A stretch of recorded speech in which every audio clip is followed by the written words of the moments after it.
The second story looks at Iranian merchant shipping activity. Reporting from the Maritime Executive highlights continued Iranian-linked cargo moving through global trade routes despite long-standing sanctions pressure. This is happening through rerouting, intermediaries, and shadow fleet structures. So trade still flows, but through less transparent ownership and insurance chains. And what you end up is what we have today is a split system. A compliant global fleet operating under full insurance and regulation sits alongside a parallel structure of older vessels, indirect ownership, sketchy ship-to-ship transfers, and routing designed to reduce visibility. Instead of a clean cutoff, we get a partial visibility. So some flows are fully tracked while others are intentionally obscured. What stands out even more right now is the contrast with overt activity.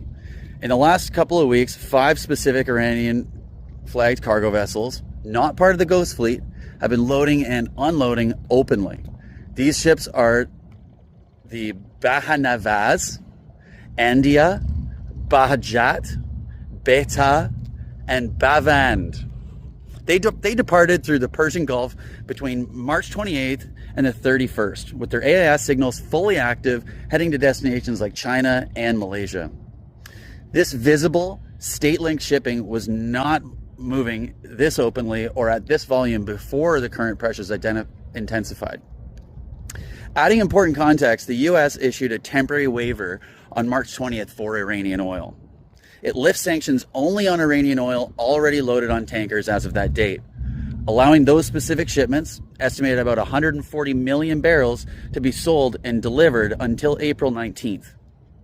A similar short-term waiver was issued for Russian oil already loaded as of March the 12th.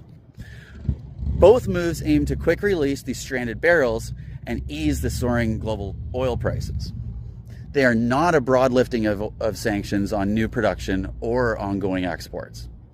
Core restrictions remain firmly in place, but this short-term window, combined with the ongoing conflict dynamics, appears to have encouraged more visible movements on certain vessels like these 5 merchant ships. So my read is this. This looks like sanctions are being fully effective at removing supply and more like enforcement at hitting practical limits. So what's my read on this? Well, this looks a lot less like sanctions are being fully effective at removing supply and more like enforcement hitting practical limits. The rule still exists and enforcement still exists, but the system is adapted faster than it can be monitored. If we actually took those barrels off the market, supply would feel tighter and prices would probably jump more, especially in certain regions. So these shadow flows act like a pressure valve on supply, but they come with the trade-off: less transparency